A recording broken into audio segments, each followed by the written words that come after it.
There is a specific kind of loneliness that does not arrive all at once. It does not come with an event, a door slamming, a phone call that ends things, a conversation you can point to afterward and say, that was the moment everything changed. It comes the way water recedes, slowly and without announcement, and you do not notice it at first because the day you are living is not that different from the day before it, and the week looks like the one before it, and the season changes and the year turns and you are standing one afternoon in your kitchen making coffee for one, and you realize that the world has gotten very quiet around you and you cannot trace the exact path by which it got this way.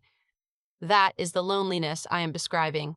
Not the dramatic kind, the accumulated kind. My name is Paul Whitaker, and I am 43 years old, and 3 years ago, I was standing in my kitchen making coffee for one, and realizing that almost every relationship that had once felt central to my life had drifted to a distance I had not consciously chosen and did not entirely understand. And I want to tell you about that drift, and about the stranger, and about what came after. Because I think the people who need this story are people who have never been able to say they are lonely because nothing catastrophic happened, because there is no event to explain it. Because they are simply the person who does not get called anymore and cannot fully account for why. Before I get into this, stay with me for the length of it, because the part that matters most is at the end, and it is worth getting to. Subscribe right now if you have not already. This channel keeps going because you are here and I have things left to tell that require you to be here for them. Hit subscribe, hit the bell, and let me take you back to where this started. I was married for 11 years to a woman named Kathleen, and the marriage was not a tragedy. I want to say that at the outset because I think people expect a story about a man who ends up alone to contain a tragic marriage, and mine does not.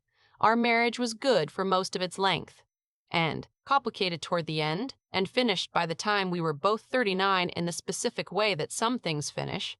Not with catastrophe, but with the quiet arrival of the understanding that what we had built together had run to the natural end of its particular form, and that staying in it was not going to produce more of what either of us needed.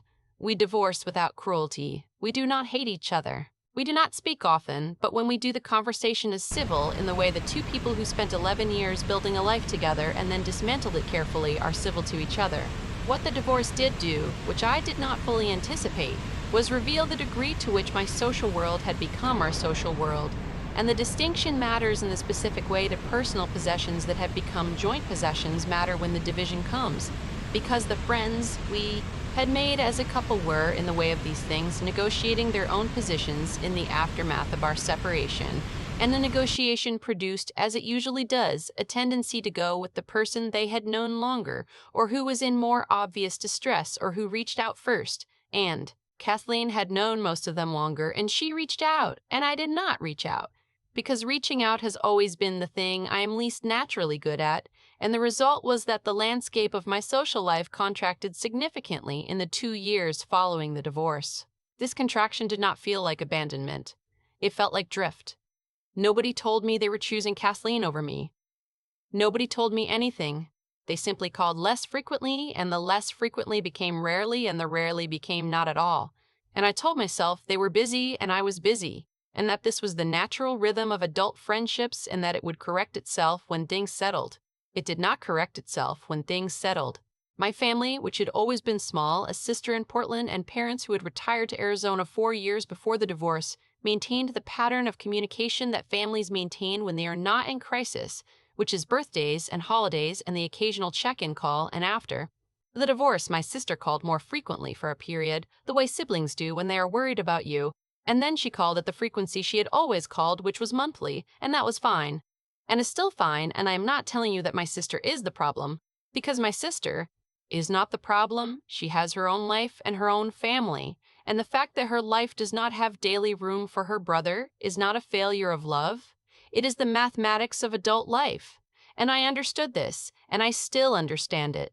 And the understand it not make the silence less quiet, because understanding why something is does not change what it is, and what it was quiet, and what quiet is, when it extends across enough months, is a specific kind of loneliness that is different from the loneliness of loss, the loneliness of a thing that has been taken, and is instead the Loneliness of slow subtraction, of things not being present that had been present before, of a life that was once organized around other people becoming a life that is organized mostly around yourself, which is fine in certain doses and becomes something else in larger ones. I moved into an apartment after the divorce, a one-bedroom in the neighborhood where Kathleen and I had lived together because changing the neighborhood on top of everything else had felt like too much. And the apartment was comfortable and well located, and I furnished it carefully in the way that people furnish spaces they are going to be alone in and want the space to not make that fact worse. And I settled into a routine that was functional and quiet and that contained very little of what I would now call spontaneity or connection, the two things that had been present in my marriage and that I had not known to value as specifically as I should have until they were gone. I worked at home, which I had been doing for 6 years as a technical writer for a software company. And the working at home had been easy and good during the marriage when the evenings and weekends filled themselves with Kathleen and the life we had, and became, after the divorce, something I would describe as a structure that held me in place more than it sustained me, because the structure of work requires you to be present and functional, but does not require you to be connected to anything outside the work.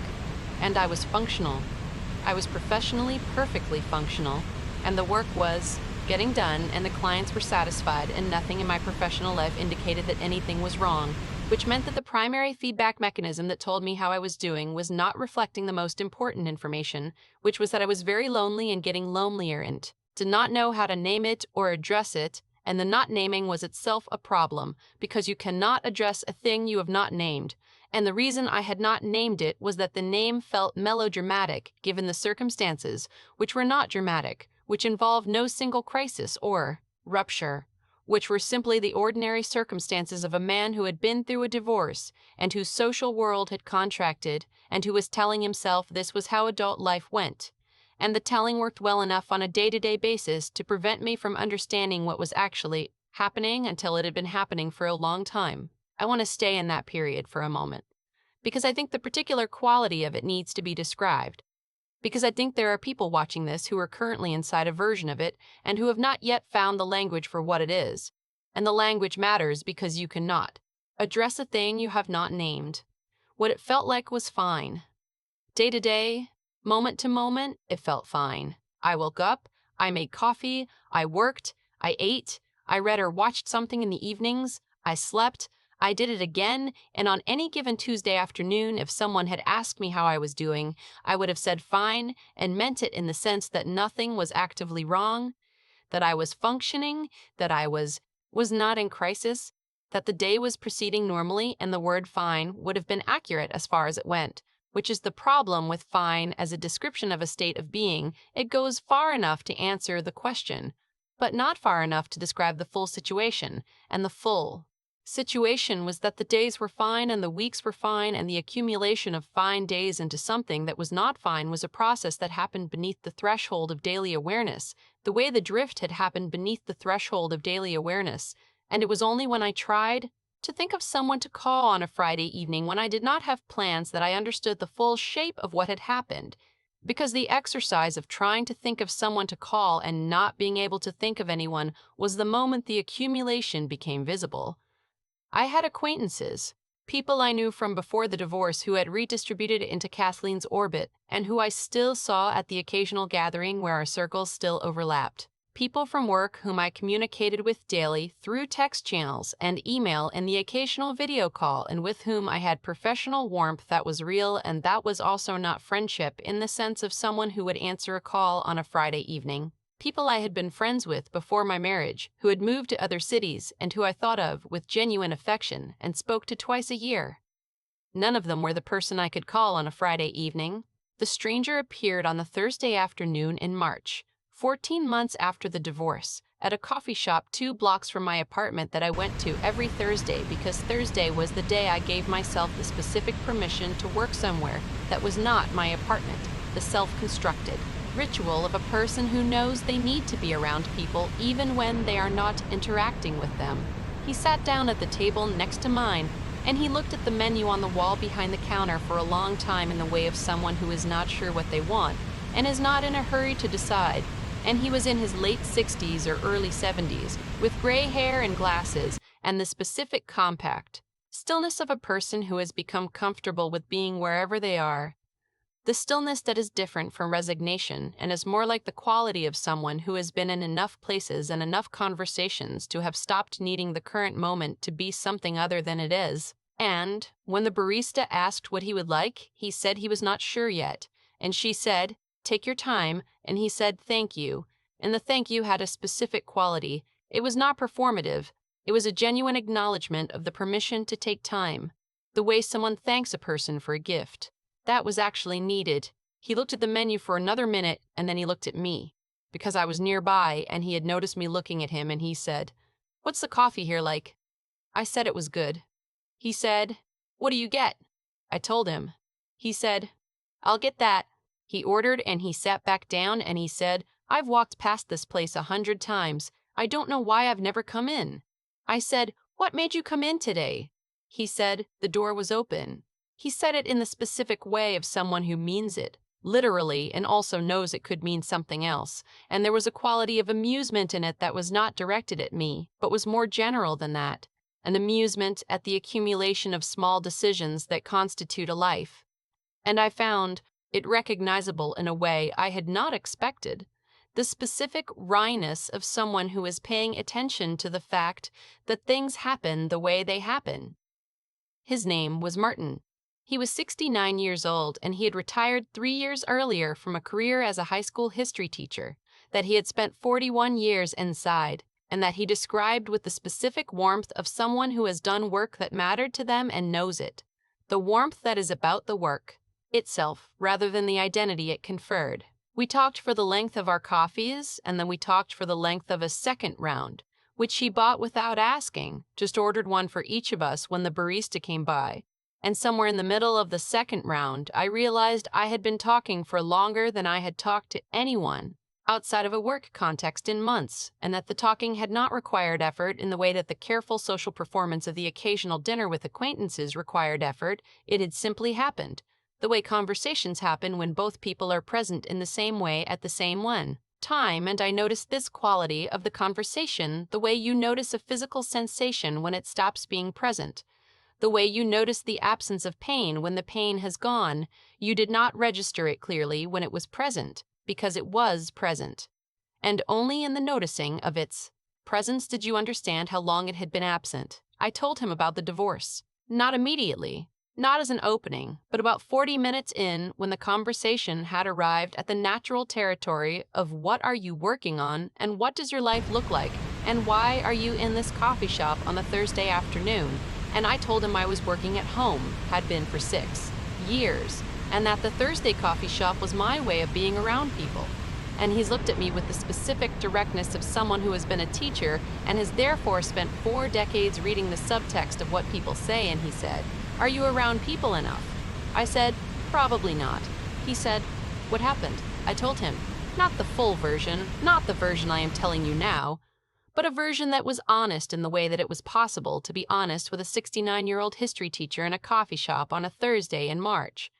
And he listened with the attention that I later understood was his particular gift. The attention of a man who spent his working life teaching students who did not initially see the point of history and who had therefore developed an extraordinary capacity for being fully present to whatever a person was saying because he had learned that full presence was the only thing that made the point of anything legible. When I finished, he said, "Isolation is a slow process." He said it without pity, which was important. He said it as observation, as the assessment of someone who has been paying attention to the ways people live for a long time. He said, "You don't usually notice it until it's been going on for a while, and by the time you notice it, you've also started to believe it's the natural state of things, rather than a condition that has developed." I said, "Is there a difference?" He said, "A large one." He said, "The natural state of things for most people involves more connection than you're describing." He said, "The condition is what happens when you don't reach out and nobody reaches out to you and both of you are telling yourselves it's fine." I said, "How do you know if you're in a condition versus the natural state?" He said, "You ask yourself whether you could think of someone to call on a Friday evening." I looked at him. He said, "If you can't, you're in the condition." He said it without judgment and with the specific practical clarity of a man who has answered a lot of questions from people who needed a direct answer rather than a gentle one, and I received it as what it was, which was honesty delivered with care, and I thought it was probably the most directly true thing anyone had said to me in longer than I could accurately remember. I asked him how he knew about the Friday evening test. He said, "Because I failed it for 2 years after my wife died, and I know what the failure looks like from the inside. I want to tell you about Martin's story, because I think it belongs in this one. Because what he taught me was not taught in the abstract. It was taught through the specific weight of his own experience, and the weight of it is part of what makes it transferable."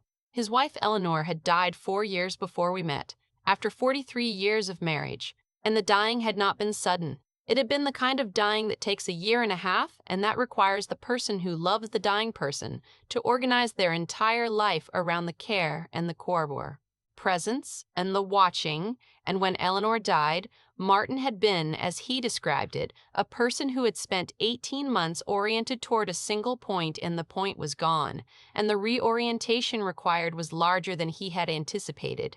He told me that the hardest thing about the first year after Eleanor died was not the grief, which was what everyone had warned him about and which he had been as prepared for as a person can be for grief, but the specific structural absence of another person's needs in his daily life. The fact that he woke up in the morning and the morning had no shape, because the morning shape had always been organized around Eleanor, what she needed, what they were doing, what the day required of him in relation to her, and without that organizing principle, the morning was simply time, undifferentiated, and without direction, and the experience of unstructured time is something that human beings are significantly less equipped for than they believe they are until they find themselves inside a large quantity of it. He had his daughter, who lived nearby and who loved him and who called and visited with the regularity that a good daughter provides.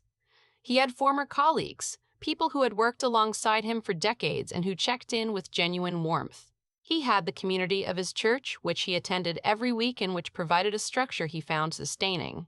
And he had still, for the first 2 years after Eleanor died, failed the Friday evening test, because the people who loved him had their own lives and their own Fridays, and the particular company of a person you have chosen and who has chosen you back is not replaceable by the company of people who love you from within their own full lives, and he had lived inside that particular absence for 2 years before he had understood. Sitting in his own kitchen on a Friday evening with a glass of wine Eleanor would have shared and a television program she would have had opinions about, that he was waiting for something to change, and that waiting was not a strategy, that waiting was itself a choice, and that the choice to wait was producing more of the same thing he was waiting to stop experiencing. He had started doing what he was doing now, going to places where people were and talking to them, not with an agenda, not with a performed friendliness of someone working at social contact, but with a genuine curiosity of someone who has decided that other people's lives are interesting and that expressing that interest honestly is both the most natural and the most effective way of not being alone. He said, most people want to be asked a genuine question and listened to carefully. He said, if you do those two things, you will not be alone for long. He said, the barrier to connection is almost always lower than we believe it is when we are inside our own heads. I said, this is easy for you. He said, it is now. He said, it was not easy when I started. He said, the first time I sat down in a coffee shop and started talking to a stranger, I felt ridiculous. I said, how did you get past feeling ridiculous? He said, I asked myself what the alternative was. He said the answer to that question was going home and sitting in my kitchen and waiting. And the sitting and the waiting were not producing anything except more sitting and more waiting. And the ridiculous feeling was at least pointing in the direction of something different. I thought about that for a long time. We exchanged phone numbers before I left the coffee shop. Not in the way that people exchange phone numbers when they are being polite and do not intend to use them, but in the way that two people who have found a conversation they are not finished with exchange contact information because they intend to continue it, and I did intend to continue it, and I walked back to my apartment that Thursday afternoon with the specific sensation of someone who has just received something they needed without knowing they needed it, and the sensation was not dramatic, it was quiet, the specific quiet of something that has shifted back into a better position. The quality of relief that is not relief from a crisis, but relief from a condition that has become so familiar you have stopped recognizing it as something other than normal. I called Martin the following Thursday. He answered on the second ring. He said, "I was wondering if you would call." I said, "Were you going to call if I didn't?" He said, "Probably not, but I was hoping you would, because I thought you were someone worth talking to." I said, "Why?" He said, "Because you were honest."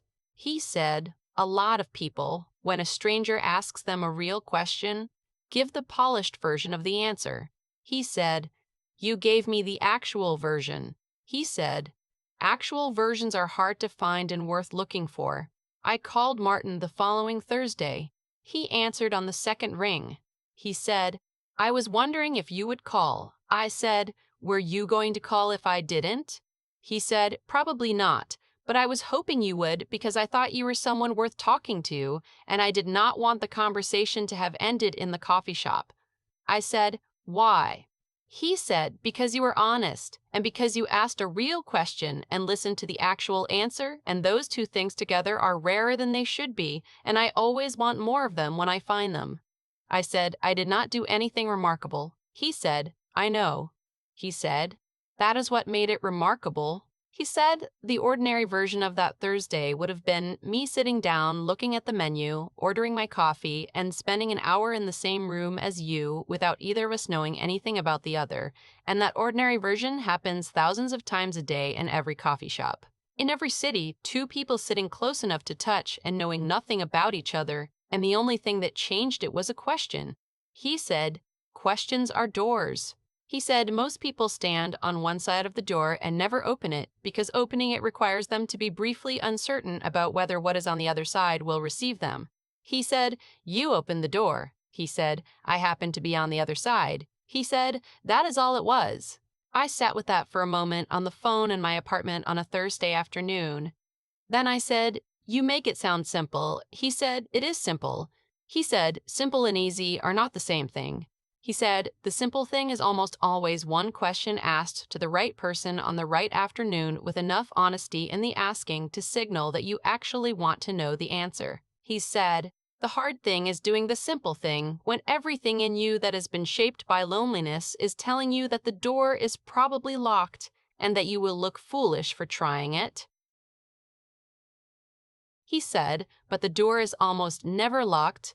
He said most people, most of the time, are sitting on the other side, hoping someone will try it. We met at the same coffee shop the following Thursday, and I have been going back to that coffee shop on Thursdays for 3 years now, and I have not met another Martin, because you do not meet more than one Martin in a life.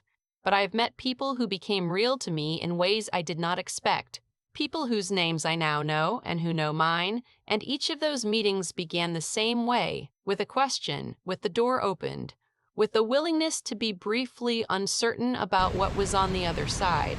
And the Thursday after that, the Thursday ritual became the thing that Thursday was organized around, and over the course of the next several months, it became the thread that I was following out of the condition that Martin had named for me in the coffee shop.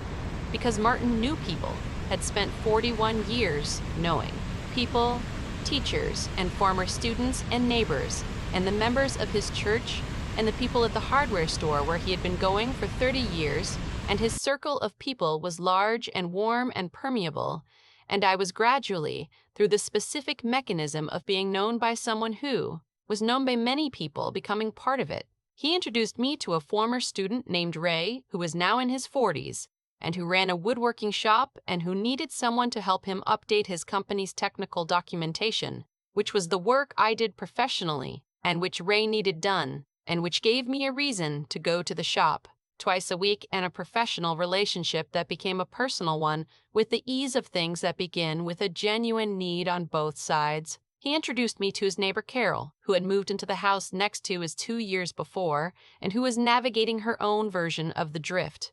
A woman in her late 50s who had left a long career and was figuring out the shape of what came next, and whose company I found warm and intelligent in the way that good company is, and who became one of the people I could call on a Friday evening, which is not a small thing when you have previously been unable to think of anyone. He brought me to his church one Sunday, not with any pressure but with the simple invitation of someone who thinks a place might be useful to you and wants you to have the option. And I had not been to church in 20 years, and the invitation required me to push past the mild resistance of a person who has told himself he is not someone who does that sort of thing, and I pushed past it. And what I found was a community of people who gathered every week for reasons that were larger than social convenience, and who expressed that gathering in the specific form of taking care of each other in practical and consistent ways. And the consistency of it, the fact that it happened every week without requiring you to individually arrange each instance, was something I had not known to look for and that I found I needed. The scheduled recurrence of human contact, the reliable arrival of other people at a fixed interval, which seems like a small thing until you have been without it for a while and have started to understand what the irregularity of unscheduled contact costs in terms of the specific anxiety of never knowing when the next instance of connection is going to arrive. I want to be clear that I am not telling you the church is the solution. I am telling you that community is the solution, and that community, for me, arrived partly through that specific door, and for someone else, it might arrive through a different door, through a running group, or a book club, or a volunteer organization, or a Thursday coffee shop ritual. And the door matters less than the walking through it. I also want to tell you about the specific mechanics of what Martin did, not what he said, but what he did, because I think the doing is more instructive than the saying, and I want to be concrete about it because concrete is useful in ways that general is not. What he did was ask questions and listen to the answers with his full attention. And when I say full attention, I mean the kind that does not allow for the planning of your next response while the other person is still talking, the kind that requires you to be genuinely uncertain about what you are going to say until the person has finished saying their thing and you have had a moment to receive it. And this quality of attention is rarer than it should be and more powerful than people give it credit for, because the experience of being listened to with full attention is so uncommon in daily life that it registers as something remarkable, something that makes you want to stay in the conversation and say more things and meet this person again. And that wanting is the foundation of a friendship. It is the initial reason that you call someone on a Thursday and suggest continuing what you started. He also introduced me to people in a specific way that I have thought about a great deal since, because the way you introduce people to each other carries information about what you think of each of them and about what you think they might be to each other. And Martin introduced me to the people in his world, not as the person he had met at the coffee shop or the man who was going through a divorce, but as someone he thought they would enjoy talking to, which is a specific and meaningful form of introduction, because it tells the person being introduced to that the introducer has thought about them in relation to each other and has concluded that the meeting is worth making, which is itself a form of being seen. And being seen is something that loneliness specifically denies you, and receiving it from multiple directions simultaneously, as I began to receive it through Martin's network, had a cumulative effect that was larger than any single instance of it could have been. I also want to be clear about what Martin was and was not. He was not a replacement for the relationships that had drifted. He was not a solution to the loneliness the way that one relationship can solve a thing that requires many relationships to address. He was the person who showed me that the thing I had accepted as the natural state of things was a condition, and that the condition had an address, and that the address required me to do something rather than wait, and the something was smaller and more ordinary than I had imagined the solution to. Loneliness was supposed to be. It did not involve anything dramatic. It involved going to a coffee shop on a Thursday afternoon and being honest when a stranger asked me a real question. It was that simple, and it was not simple at all. I want to tell you where I am now, because I think the now matters as much as the then, not as proof of a resolution, but as evidence that the condition I have described has an address, which is the thing I most needed to believe 3 years ago and could not fully believe until I was standing somewhere different. I live in the same apartment. I work at the same job. My sister still calls monthly, and my parents still live in Arizona, and Kathleen and I are still civil in the way we have been civil since the divorce, and none of the external facts of my life are dramatically different from what they were 3 years ago, which is part of what I want you to understand. Because I think there is a version of the getting better story that requires a new city or a new career or a dramatic change of circumstances, and mine does not have that. Mine has the same apartment and the same job and a coffee shop 2 blocks away and a Thursday that has something in it now that it did not have before.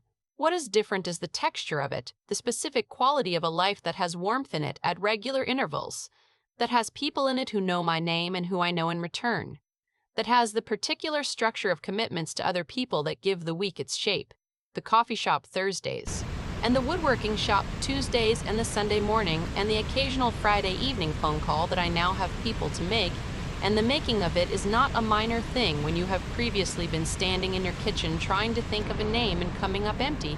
It is a significant thing.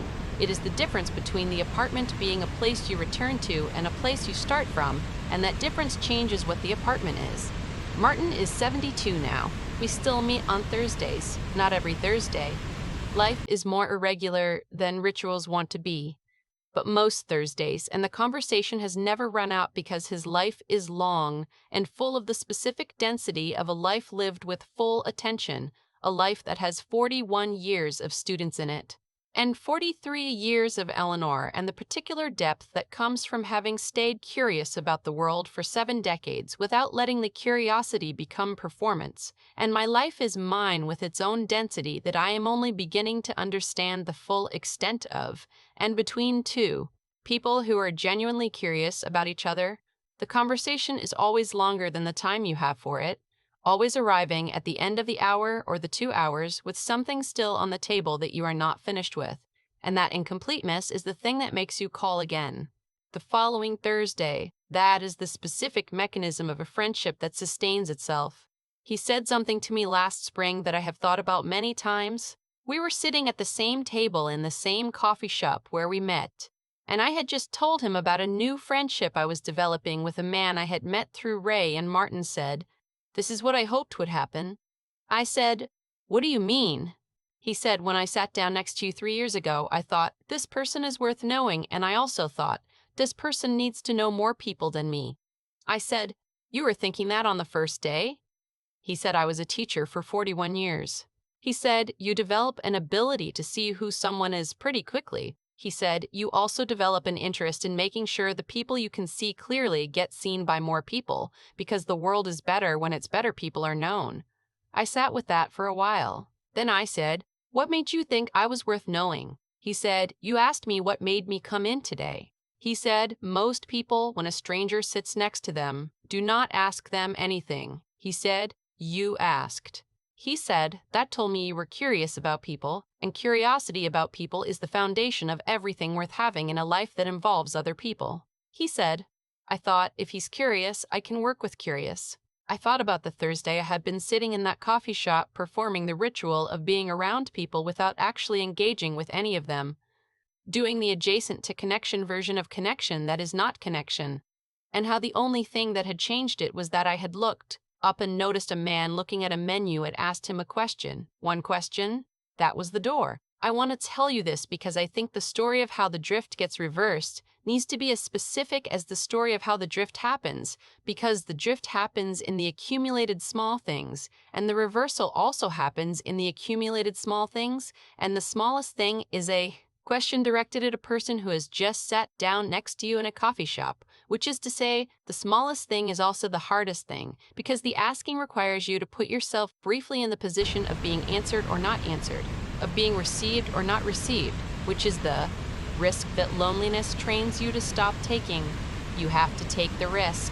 You have to ask the question, not because it will always work, not because every conversation in every coffee shop will produce a Martin, but because the alternative is the kitchen. And the kitchen is quiet in the way that rooms are quiet when there is only one person in them, and you have been in that kitchen long enough.